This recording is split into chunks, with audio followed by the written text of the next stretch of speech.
Бид та бүхэндээ энэ удаа Английн нэрс зохиолч Брэм Стокерийн Ороолон хэмээх романыг цувралаар хүргэхээр бэлдлээ. Брэм Стокерийг бид бүхэн Дракула хэмээх алдартай бүтээлээр нь мэдвэлээ. Та бүхэн таалан болгоно уу? Эхлэл. Дургүй бол битгий чагна. Худлаа ярихад минь л битгий саадгий.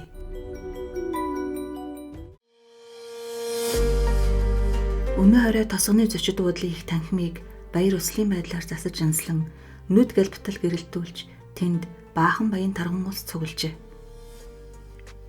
Зочид буудлыг бүхлээр нь Америкийн сая бэлтэн мистер Гарри Карди хөсөлж аваад бүтэн 7 хоног болж байгаа аж. Мистер Гарри Кардиг ирэхийн өмнө түүний тухай олонний дунд үлгэр домог шиг яриад дэлгэрсэн байна. Хүлгүй баян хүү юм гин, хөвөнгийн тариал нь бүхэл бүтэн улс гүрэн шиг их юм гин. Удам угсаа нь учир битүүлэг нууц далд юм гин. Мексикийн эзэн ман Монтезумын удмын хүү юм гин. Визли пүүцлийг нууцаар шүтдэг юм гин хэмээн дүрхрэн хэлэлцжээ. Энэ бүх ярианд үний юм баг, санаагаар зохиосон юм их байсан нь мэдээж. Гэвч мистер Гарийн нас залуу, эд хөрөнгөөр баян, ан авын хорхойтой хүн агаад ан гөрөө хийх хорхойтой хөтлөгдөн Африкт ч очиж, энэтхэгт ч очиж байсан нь маргаангүй үнэн байлаа. Мистер Гарри ажил явдлынхаа талимд аялан жуулчилж, юм үзэж, нүд тайлгаар Европт ирсэн байжээ. Тэр үлгэрийн хунтаажмэд ноёнтон эртний сурвалжит Дракула гүнгийнхний шилтгэнийг өвлөн залгамжилж авахаар Карпатын улсад ирсэн нь гэж тосгоныхан ярилцаж байлаа. Тэр шилтгэн наад зах нь 40 жил харах хандах эзэнгүй байгаа ч. Урдын бүх эзэд нь үхэж үрэгдээд сүүлийнх нь тоос тороогийн амьдралыг огоорон хийдэж шавлан суух болсон тэндээ нэгэн насыг илээж ертөнцөөс халин оцсон гин. Зарим хүний ярихаар бол мистер Гарри энэхүү эртний шилтгэнийг өнгийн хэрэгэм зэрэгт дурлан худалдаж авсан гин. Нөгөө зармын ярихаар бол шилтгэнийг өв залгамшлан авч байгаа юм. Дракула гүнгийн удам угсааны нэгэн хүн энэтхэг жагрын оронд очиж Берман нараар хар домын эдшид заалгаж сураад удам угсаан тэндээс Америкт очсон юм гэлцэн. Мистер Гарриг олон албан хаагч, найз нөхөд, зулгуйч долдон амтан дагалдана. Хүлгүй баяны хамгийн ойр шадар хүмүүс гэвэл доктор Вэс гэж яриа хөөрөө нарга наадам ихтэй тагжгар тарган ир. Ахмад Райт гэж ямар ч цагт ажиггүй тайван байж чадгаараа ихэд алдарсан англи хүн хоёр юм. Ахмад Райтыг дайсны гарт орж махчин Бовамын зойронд хоригдож гарцаагүй амь эрсдэгтээр тулаад байхдаач хинэггүй тайван зангаа алдалгүй аманда навчин анжуур зуугаад сууж байсан цүс ихтэй Зоригт Баатар ир химээх бөгөөд бараг ид шидийн химээлтэй тохиолдлоор суллагдаад аяг ром дарс гуйж түүнээ сайн нөхдийн найр дээр байгаа юм шиг жишингүй тайван ууж байсан хүн гэлцэх бүлгөө.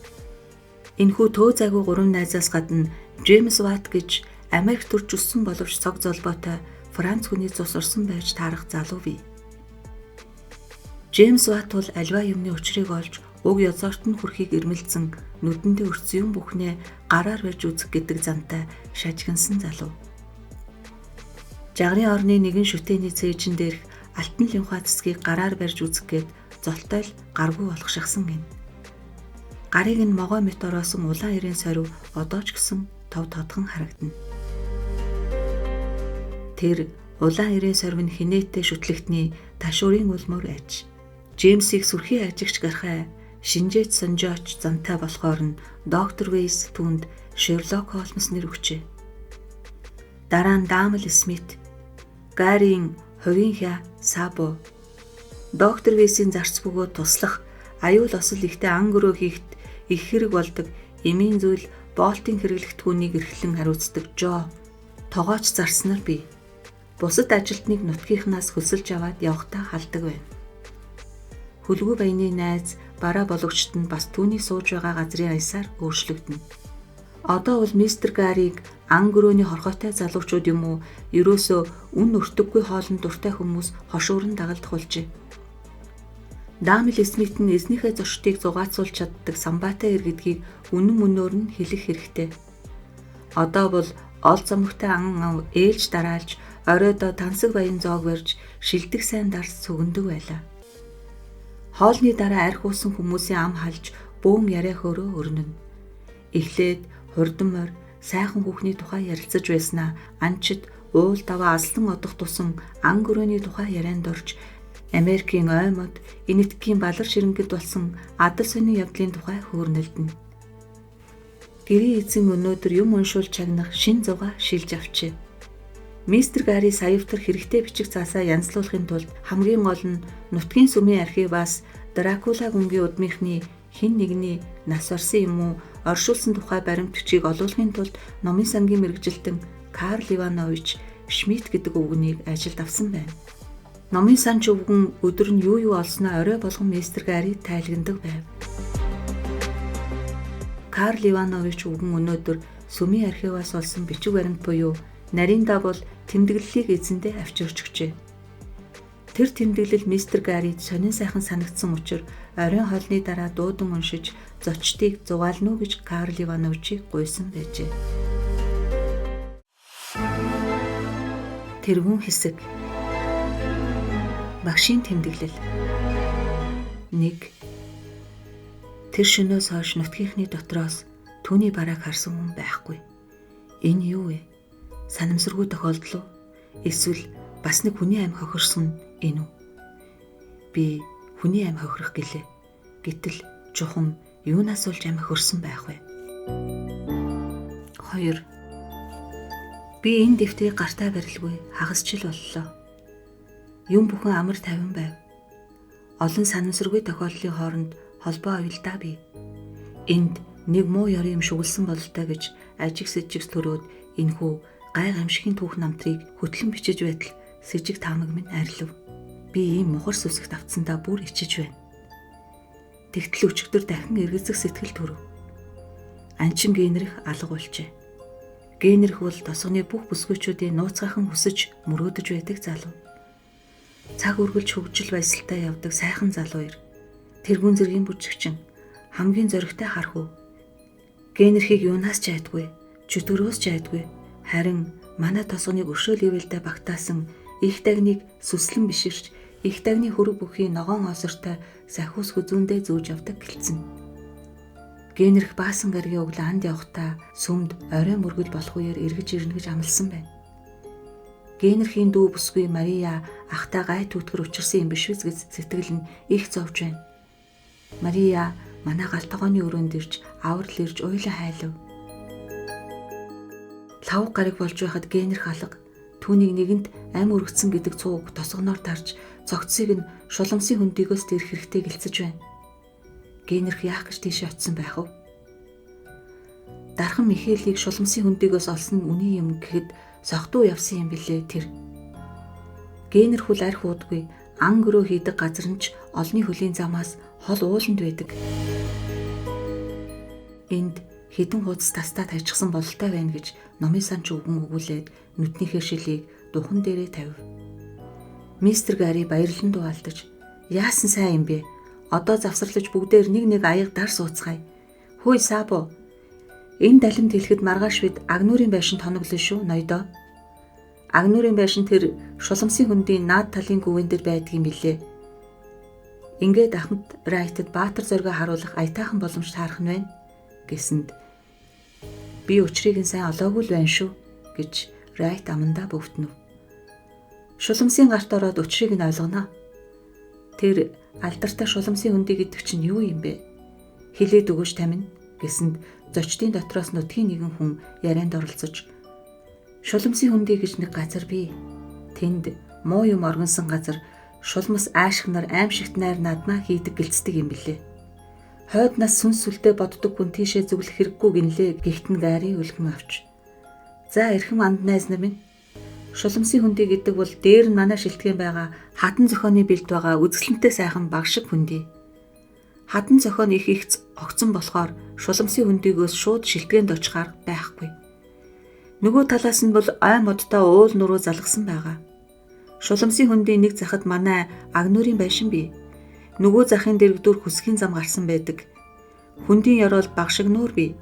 Дээгүүр нь сарнаа удвал цэцэг нийл бүрхэж ургасан нуурын хөвөн намаг ихтэй нар жаргахын үед нуурын дээгүүр манан суунгалдаг юм гэв. Манан суунгалдаг нь миний бодоход шуламсын хүндийн тухай олон номог зохиохын сэдэв болж өгсөн бололтой гэж доктор Вейсийг дуугарахад гэрийн эзэн хажуу насна. Үүний үгийг битгий сонсоорой. Яруу сайхныг мэдрэх сэтгэл туслын төдийч үгүй хүн шүү. Манан будын ялангуяа сарны гэрэлд үсгэцгээ өхмөл сарнаа цэцгээр чимэглэж мөрөн дээгүүрээ нимгэн цагаан бүрхүүл намруулсан үзэсгэлэн гоо залуу бүсгүүчүүдийн дүртэй болдог юм. Тэр бүсгүүчүүдийн нүд нь од шиг галалцаж биенээс нь улаан ягаан өнгийн туяа цацрана гэсэнд аятайхан юм байна гэж Райт хөнгөнөв. Тийм дурлалын амтыг үзэх дуртай хүн нэг их олон олдохгүй биз дээ. Тэргэл сартай шөнө шуламсын хүндийд өөрийн дураар юм уу өрөөлийн ихээр очисон хүн заавал өгсөн байдаг. Тэндээс амьд буцаж ирдэг юмаа гэхэд 1 сарын дараа тэргэл сар гарах үеэр үхдэг юм да. Нуурын хүүхнүүд оцож таалахдаа эрийн амийг авч сордог байна. Озулсан эрийн тамир суларч зүс царайн зэвхий дагаад удалгүй үхдэг гин. Нуурын усан тогтонг ялзармал манан буд нь хорт хийгээр дүүрэн байдаг бол хүн үхэхгүй хаа зайлах вэ гэж доктор Вейс нэмж хэлв. Сайхан мэдээрээ доктороо сүслэн итгэхгүйхээ горыг амсан шүү гэж Гари инээд алдан өгүүлв. Хаа настаа сохтуу хүн намаг дунд орвол живж өгөх юм уу эсвэл нойтон газар унтаж байгаад халуун хумхаа тусна гэж би бат итгэж байна. Намгийн халуун хумхаа гэдэг чинь тоглоом биш шүү. Шуламсын хүндэд очиж өгсөн хүний хүзүүнд жижиг шарх байдгийг чи юу гэх вэ? Шархан нүдэнд үзэгдэхтэй өвгөтэй жижигхэн байдаг гэсэн. Заав түүний учрыг мэдэж өгөх юмгүй. Могоо юм уу, хануур хорхоо хатгсан байж болно. Шархан нүдэнд үзэгдэхтэй өвгөтэй байдаг гэдэг чинь чи өөрөө л хэллээ шүү дээ. Мистер Гарийн царайд гуниглах байдал илэрч. За ер нь өнгөрсөн улирсан юмыг яриад яах вэ гэх мүү дээ. Шуламсын хүндэд хүн үхэж өргөдөөгүй 30 гаруй жил болж байгаа болохоор манай Зоригт Баатар Ахмад Райтад гавьяа байгуулах завшаа олдохгүй нь бололтой. Та бид нойрсож байгаа гоо хатад байхгүй, тэнгэрийн луу байхгүй, ядахта жирийн нэг босоо оруулан байхгүй эрен үед аж төрж байгаадаа харамсахаас өөр зүйлгүй болох шиг. Одоо бид бусдын байгуулсан гавьяаны тухай сонсож суухаас өөр замгүй болжтэй. Дахин нэг аяг дарс тогтоогоод цааш нь чагнацгаая гэлээ. Намын санч үгэн нүднийхээ шилийг буулгаад дахин уншиж эхэллээ. Генерхийг ухаан орсон хойно гарын татаж тас атгсан хурууг нь бид арайхийн тэнэлгэж чадав. Алганд нь Генерхийн хүзүүндээ зүүж авсан их дахны хөрөг сахиу сатгаастай байжээ. 15-ны өдөр. Өнөөдөр Генерх хил орж, урд тойноо орсон утга холбоогүй юм орон гарan ярив. Ярьсныхан сайтар тунгаан бодоод үзвэл ийм явдал болсон бололтой. Генерхийг төөрсөн гэхэд үнэмшээргүй хачин боловч төөрсөн юм байх. Төөрөөч нь шуламсын хүндэд нуурын тэнд хүрсэн байжээ.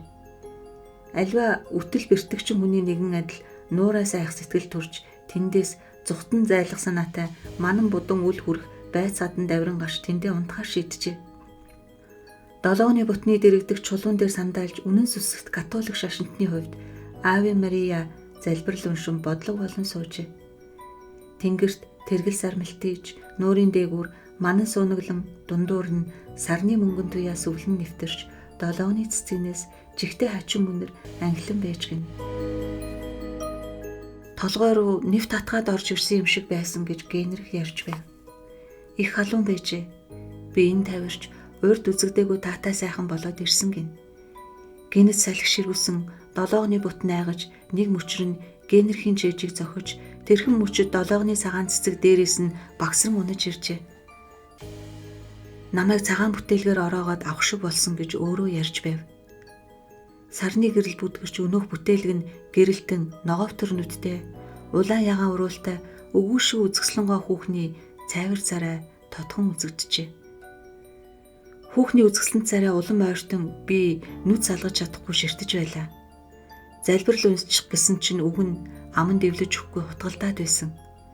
Сахиусаа барьж авах гэсэн чинь сахиус маань оосортойгоо алга болсныг мэдээд миний айсныг яана гэж Генерх хоолойгоо зангируулан ярьж байв. Долоогны мөчөр зээж рүү зохиод авлаа гэсэн нь түүний сахиусыг тастаж хайсан хэрэг байжээ.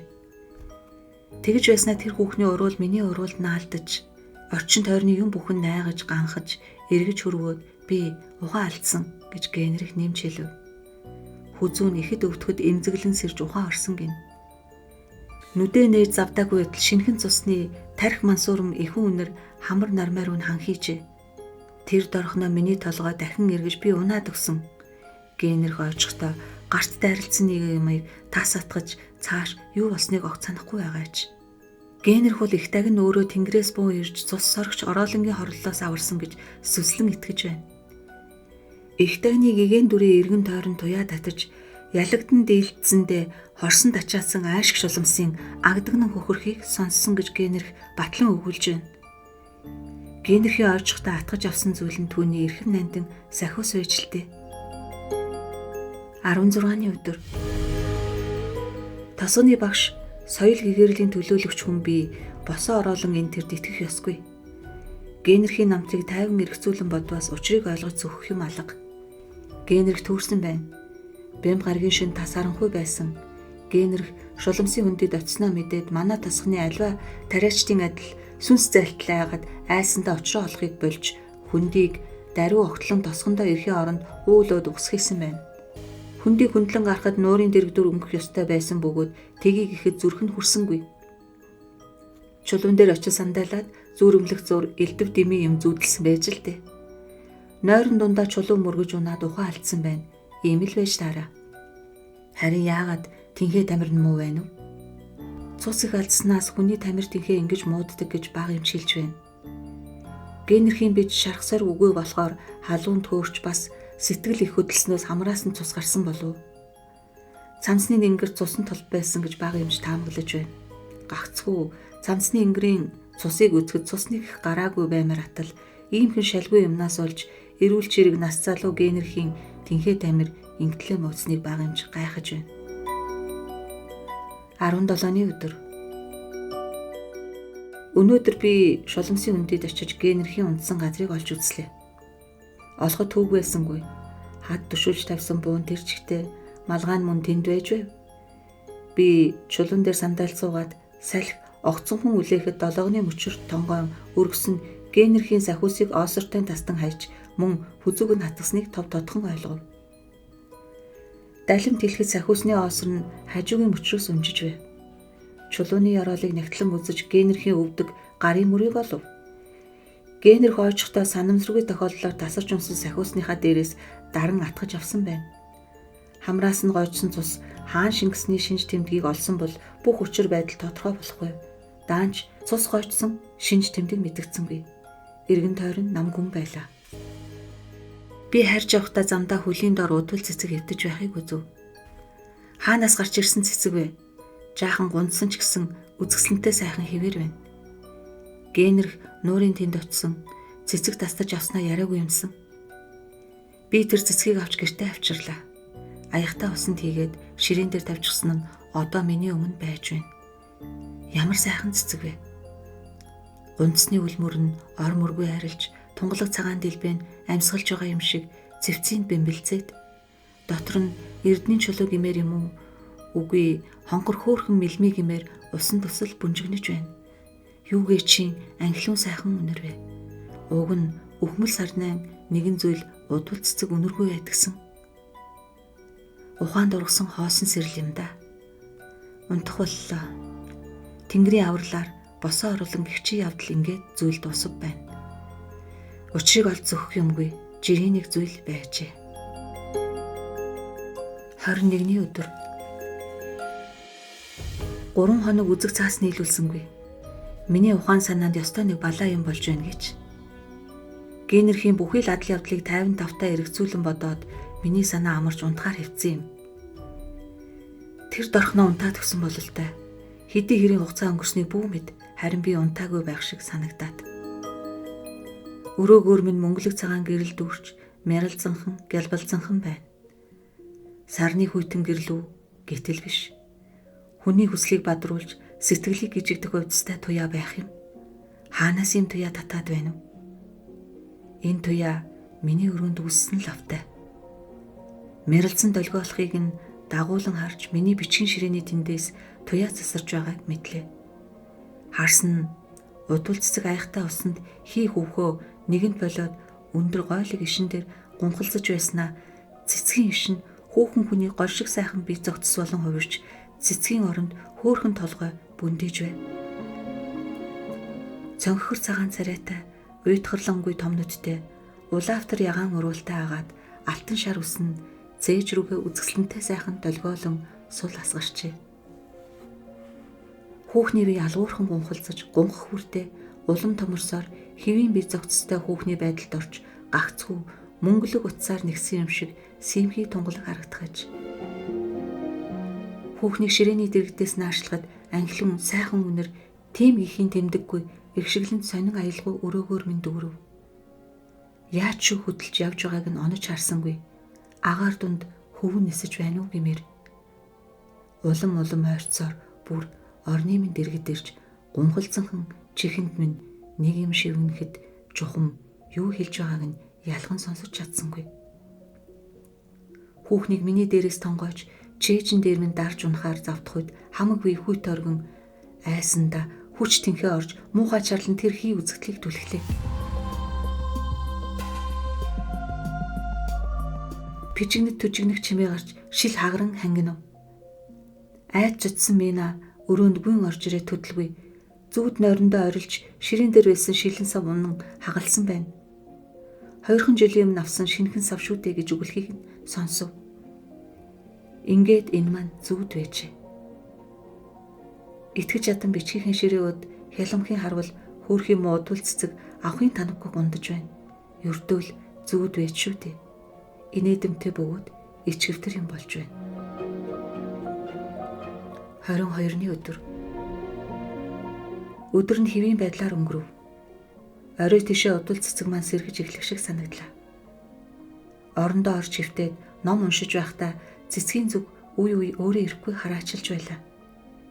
Би эндүрээгүй байна. Цэцгийн өнгө сэргэн улам өнгөтэй болж байна. Жаахан байзнавал цэцэг өндөр гойлог иш дээрээ гунхалцаж эхлэв. Би орон дээрээ өндийд сув. Би унтаагүй байна. Цэцэг маань цэцэг биш, хэдий хүүхэн болж хувраад дахиад л өрөөгөр дүүрэн анхлын сайхан үнэр төгөж яруухан гიშгэлэнт аялгууд орсов. Хүүхэн өрч хүнийг шигээ миний дэргэд ойртож ирсэнгүй. Нэг юм хүсэн гуйх мэт ширтээдл байна. Юу хүсэж байгаа юм бол? Амиа хорлож өгсөн зовлон тэмийн сүнс аврал өршөөл ирэлхийлэн өөрийнхөө хойноос мөргөн залбирахыг гуйж байгаа юм болов гэсэн нэгэн бодол төрөв. Хийсүг яалгонон гиншээд алга боллоо. Би яаж унтснаа санахгүй байна. 23-ны өдөр. Өглөө болов. Удвал цэцэг маань бараг бүр мөсөн гунджээ. Дахиад зүудэлсэн юм болов? Үгүй шүү. Бүр үгүй. Тэр хүүхэн юу хүсэж, юу гуйсан юм бол гэсэн бодол өдөр чинь намайг тамлав. Өнөөдөр өөрөөс нь асууя. Орой хоолны дараа удвал цэцгээ харах гэсэн чинь ширээн дээр минь алга. Минагаас асуусан чинь гунцсан цэцгийг хайсан гэв. Тоогүй дээ. Би түнд дасчихсан юмсан. Шүн нойр холжив. Би хүлээгээд л байлаа. Эргэн тойрон намгүм. Харанхуйд хоосон ширээ бүртийн. Агаар бөхчüm би хүлээж л байна. Хүлээгээд нэмэр алга. Сүүлдээ бүр тэсэж чадхаа болоод босож цонхоо онголгов. Сарны сарвал шуламсын хөндийн зүг тэртээ хол манан гүдэн суунаглаж 9 шидийн дүр төрхийг олно. Өнөөх маань тэнд байх шиг намайг тэнд хүлээж багсах санагдаад болтгүй. Тэр хүүхэн юу хүссэн юм бол? Манан будаг нүдээ хөхөртөл ширтвч түүний бараа харагдсангүй. Тэгсэн ч гэсэн түүнийг тэнд байж байгаа, намайг хүлээж байгаа гэж лавтай мэдэрч байна. Тийшээ очдөг юм уу? Шуламсын үндийн тухай олныг ортой байвал яа. Намайг эргэлзэн эргэцүүлж байх хооронд нар гарч, манан будан замхран, манантай хамт миний хүсэл эргэлзээч замхран ариллаа. За ер нь баг эмчэд үзүүлж мэдрэлийн тусал юм авч хүртье. 24-ний өдөр. Тосгонд очиж толгой өвдөж байгаа учраас хэлж тусал юм өгөхийг хүсв. Баг эмч инээд алдан та ч нь бас генерхтэй адил Үсэндээ удуу цэцэг атгасан манан будангаас үтсэн симхий хүүхэн үзэж зүүдлэх болсон юм биш үз гэж даапалж байна. Энэ ялдамт хэлэхэд Генрих сүмийн манаачийн туслагаар ажиллах болсон байна. Шин цус үзэхээр дотор мухай болдог. Ер сүнс сүлдээ аврахын тулд тэнгэрт мөргөж залбирах ёстой гэж Генрих ярьж байв. Генрихийг манаач өвгөн сүрхий өдөж хатгаж байгаа юм. Аргагүй үсттэй. Нас өдөр 100 гарч үлгэн салган болсон хөөрхий тэр зөнөг өвгөнд залуу туслах хэрэгтэй байгаа л да. Ороолын хэрв нэг хүний цусны амтыг үдсэн бол тэр хүн амь гарахад маш хэцүү гэж Генрихэд манаач өвгөн ятхан үнэмшүүлжээ. Сүмд байвал их тагны өмгөөлөл хамгаалал өмг түшигт байхаас гадна өвгөн өөрөө туслана гэж амласан байна. Би тэр муусаануудыг аргалж дөнгөдөг юм гэж өвгөн манаач батлан өгүүлж байна. 25-ны өдөр. Дусал юм уугаад бүх сайхан унтах болсон минь хамаг хэрэг ороолонгоос болоогүй миний сэтгэл мэдрэлээс болсны арцгын аргагүй нотлохоо босов. Цааш юу болохыг үзэх байсан юм. Бүх юм зохих эрэмб журмаараа болж байна. Генрих сүмийн гонхонд хичээн гүлэн мөргөж хонх дуугархах болов. Генрихээс учир явдлыг асууж лавлахад дуугарч өгсөнгүй. Гагцхүү хүзүүний шарх идэхэх нь удаан байна гэж үнэнээ хэлв. Цаатах нь ондоо хүний цус сортол энэ хүүгийн хүзүүний шарх идэхгүй гэж бидний яриаг чагнаж байсан өвгөн манаач өгүүлв. Одоогийн залуучуудын ярьдгаар өвгний зарим эрэг шуурган суларсан бололтой. Цонх хаалганы дээд тал, цонхны тавир дээр ер болохгүй газар бүхэн загалмай зурж, зай завсар цоошны нүхийг сарамсаар дүүргэж, Генрихийн орны дэргэд модны ур саримсны цэцгээр эрх хэлхэн үлгэж, бас энэ өмхий урамлаа цэцэрлэгээр дүүрэн тарьжээ. Энэ юу юм гэж учрыг асуухад муу зүгийнхнийг жигшээдэг юм гэж өвгөн хариулв. Шинжлэх ухааны номын ёсоор ороолон гэж байх учиргүй. Үгсэн хүн босож ирдгүү гэж намайг учирлан тайлбарлахад манаач өвгөн миний өөдөөс хэлэн харж шамшигнан юм мэдэхгүй баг залуу байна. Миний насан дээр очиод мэднэ гэж бөвтнөв. Манаач өвгнийг цагтаа цалгиж явсан хүн гэж Мина ярьж байна. Дракула овгийн нэгэн залуу гүнгийн хүмүүжүүлэгч байхдаа шилтгэн цуудаг байсан гин. Гэтэл гүнгийн гэр бүлийнхнийг гай түтгэр дайрч бараг бүгдээрээ өхөж өргөдөөд шилтгэний нэзгүүрч өрөөдөнд оройтжээ. Гүнгийн холын төрөл садныхан тэртээ хол Америкт байдаг хэмээх боловч чухам хаан байгааг нь мэдэхүүн алга. Мистер Гарийн зочдын дотроос нэгэн залуу хүн тэмдэглэлийг зааш уншихыг түр саатуулж байцаарай. Америкт байдаг холын садан гэдэг нь мистер Гари та биш үз? Би нэг тиймэрхүү үг дуулсан юм байна гэсэнд гэрийн эзэн залуу ноён урайлахган өвтөн авч таны хэлдэг үнэн байх. Энд намайг юм уу нарийн давал миний нагц ахыг хэлж байгаа бололтой. Нагц ах минь нас барахтаа хөвөнгийн тариалангийн газраас гадна энэ шилтгэнийг өвлөх гүнгийн хэрэгмээ залгамжлах эрхийг надад үлдээсэн юм билээ. Эхний үед хөвөнгийн худалдаанд хямрал гарч хөрөн мөнгө аврах гээд энэ шилтгэн гүн хэрэгмийг бодож байх зав чөлөө байсангүй. Тэгж байгаа тагас жилийн өмнө би Европт ирье гэж шийдсэн юм. Шилтгэн харьяа газар байдаг нь үнэн байж таарлаа. Даанч харах хандах эзэнгүй орхигдож их илэгдэж муутсан байна.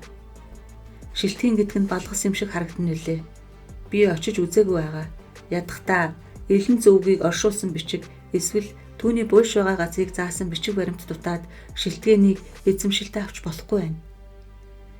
Тэгээд л сургууль сүмийн хуучин бичиг харыг үзэж тусална уу гэж Карл Ивановичийг гуйсан юм. Хэрэгтэй бичиг баримт олдоогүй л байна. Харин Карл Иванович энэ нутгийн босоо ороолонгийн тухай өгүүлсэн тэмдэглэл мэтийн юм олсон байх юм. Үннийг хэлэхэд надад түүнийг нь уншуул сонсох зав байсангүй. Түүний дээр энтхийн Сан-Мартин нь бүх явдлыг эртний өвлөхөр домог хэмээн тайлбарлаж, тосгоны ахлагч бол хүн амны хэрэг юм уу, учир битүүлээр нас барсан тохиолдол гаралгүй 30 жил болж байна гэж батлан хэлж байсан. Нэг удаа согтуу мужаан харах уу эхнэрээ цохиж алах шахсан гин. Гэхдээ эхнэр нь түүнээс хойш бүтэн жил амьд байсан юм гин. Та нар мэднэ дээ. Би Парист өвлөсөн. Хавар тишээ ан гөрөө хийх хорхой хөдлөөд одоо энэ Карпатын ууланд байгаа хараахан миний өмч болж батлагдаагүй эдлэн газарт та нарыг дагуулж ирсэн минь энэ. Шилтгэн нарваа сүр бараа муутай байна лээ. Тэгээд одоохондоо Агнуурын байшинг засаж янзлах нүгэд заалт өгсөн. Карл Иванович тийшээ төрүүлж очиод хуучин бичиг харын тоос тортгийг үнэрлсэн юм байна гэв. Мистер Гарита шилтгэний хуучин баримтыг үзэх зөвшөөрөл өгвөл сайн байна гэж өвгөн номын санчийг өгүүлэхэд үзээрэй. Тэр ажил танаас зүхтаад явчихгүй. Бид бүгдээр маргааш очиж шилтгэнийг үзье. Эрхэм найз нараа, сүүлчийн удаа танхилцгаая. Карл Иванович та цааш нь уншин уу гэлээ. 3. 27-ны өдөр. Шүн саргүй, харанхуй байх болж би бүх унтаж сэтгэл мэдрэл минь бүрэн тайвширлаа. Өчигдөр генерхтэй уулзахад царайн цонхогч гэсэн сэтгэл нь бас тайвширсан бололтой. Манай ч өвгөн загалмай хичээнгүйлэн зурж сармис тавьдаг хэвээрээ. Сармис тавьдгийг нь дооглон инехэд өө чамтай мар гэж байх дур алга. Ярилж ярих юм ихвээ гэлээ. Өвгөн дайрх уулгаж амийг нь халаах хэрэгтэй вэ. 28-ны өдөр. Юм бүхэн амар жимэр нэгэн хэвийн уйтгартай. Сүмийн цэцэрлэгт тарсан сармисны өнөр шөндөө миний өрөөнд хүртэл ханхлаад л. 29-ний өдөр. Өнөөдөр сүмийн манаач өвгөн сүмийн зарим медиумсыг менагаар цэвэрлүүлэх гэж манайд ирэв. Би өвгөнийг өрөөндөө дуудаж 2 халбаг ром дарс сэмхэн холсон цайгаар дайллаа. Төдлөө өвгөний ам хагарч шилтгэний тухай, тентхийн журам дэглэмийн тухай, ангийн тайг ногтын тухай, гоо үзэсгэлэнт хөөрхий хатан ахын тухай их адаггүй олон юм ярьж гарлаа. Өвгөний гайхаж тасарсан байдалтай гар дэлгэн. Тэгсэн чинь намайг золтой барьж идэх шахсан шүү гэж дуу алдахт нь тайг нохоо юу гэсэнд хаанаас та хатан ахаал байхгүй юу? Уг нь нас барсан юм. Тэгтэл тэргэл сартай үед босоод явж байдаг. Нэг хүнтэй наалдвал цаад хүн үхэж дуусна. Зарим хүн 2 сард исэн, зарим нь тэр дороонууд байна. Хүний амийг сорчдаг байна. Тэр үед шилтгээнээс олон хүн зүхтаж зайлсан. Нэг удаа биднийг ойн чөлөөгөөр явж байтал нэг азарган чон миний дээрээс үсэрч буугаад дараа тавлаа. Миний сүнс зайлах шахаж байтал хөөхөн хонгор нэтийн маань галзуурсан ирвс шиг угсгийж ирээд өнөөх чоны сэрвэн дээрээс зуураад авлаа гэж ярихт нь хэн тэрв үгсэн хатан ахаа юу гэж гайхан асуусан. Хөө чи хольж утгаад байна. Миний тэжээж өсгсөн нэти гэдэг тайг нохоо байхгүй юу? Хөөхий тэр минь гин зөмгөө байж байгаа талисан шүү.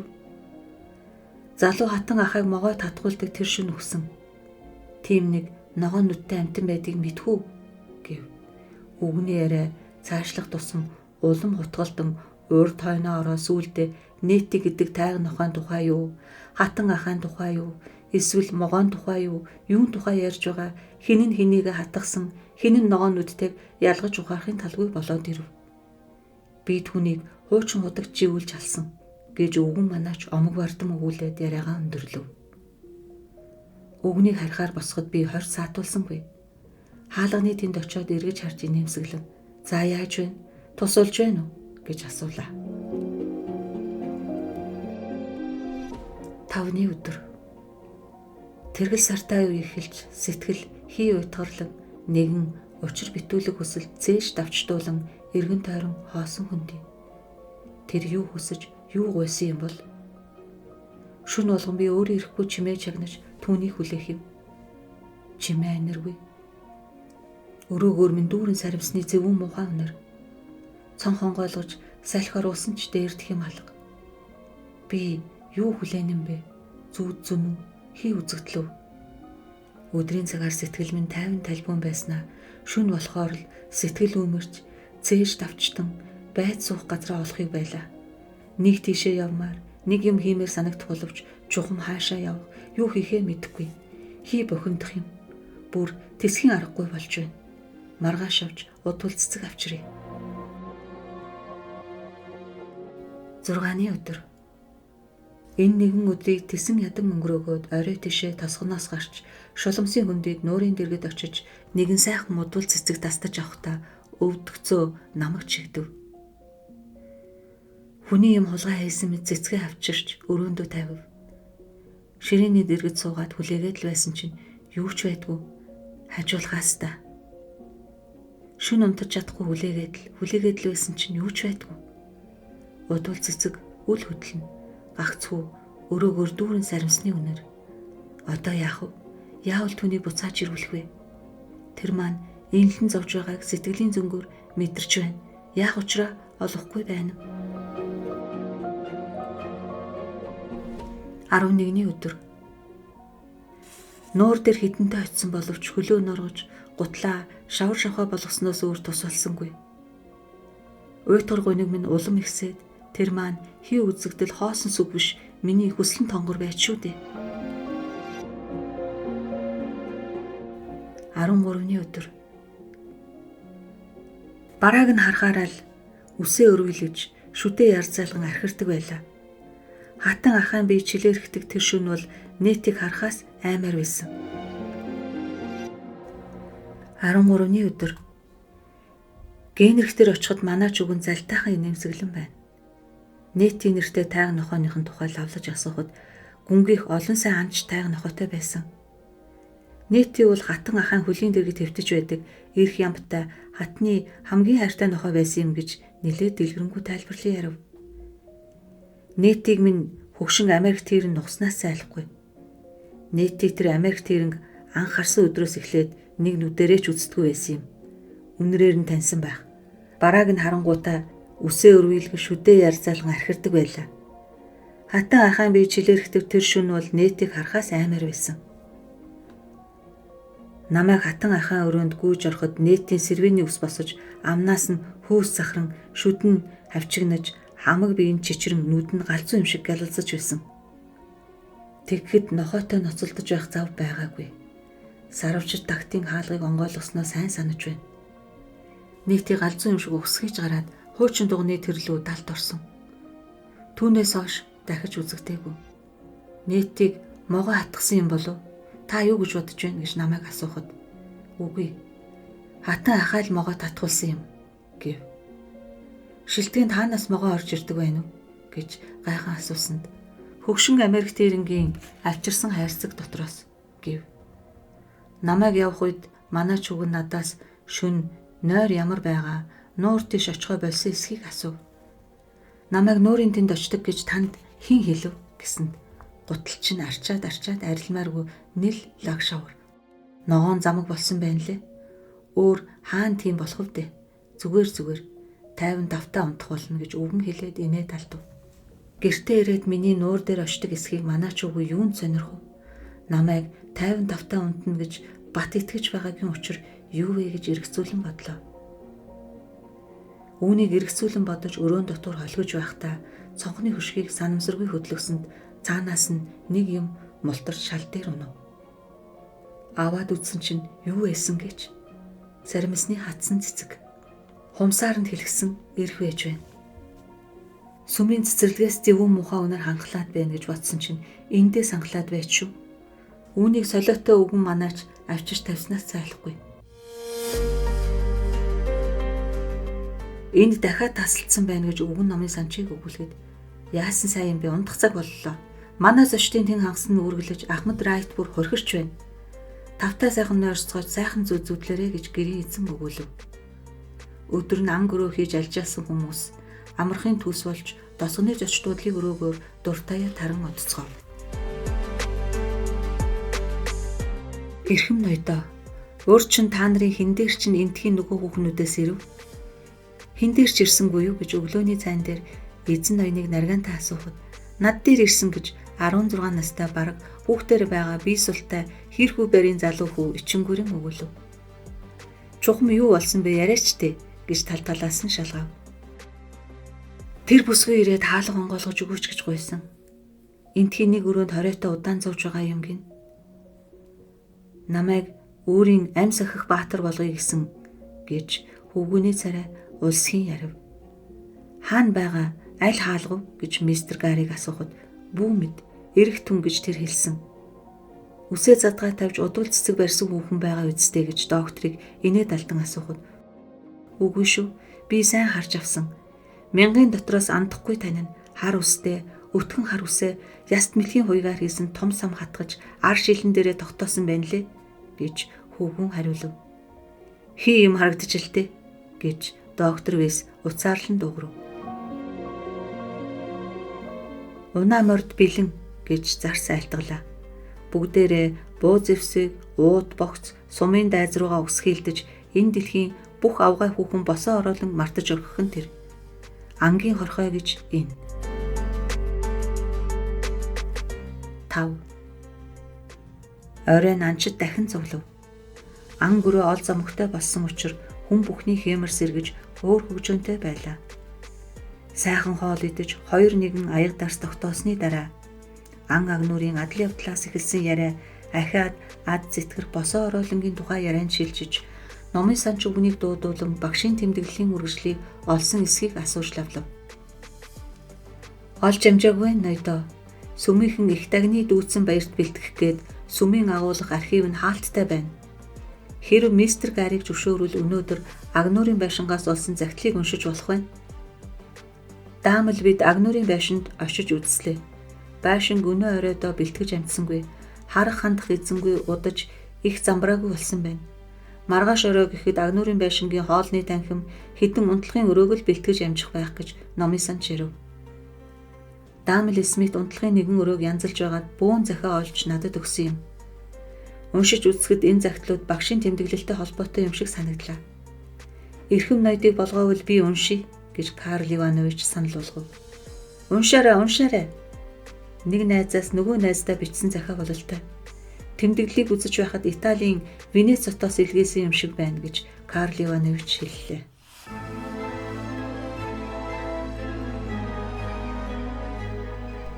Та бүхэндээ Ороолон хэмээх энэхүү романы эхний хэсгийг хүргэлээ. Та бүхэнд манай сувг таалагдсан бол лайк дарж, subscribe хийгээрэй. Баярлалаа.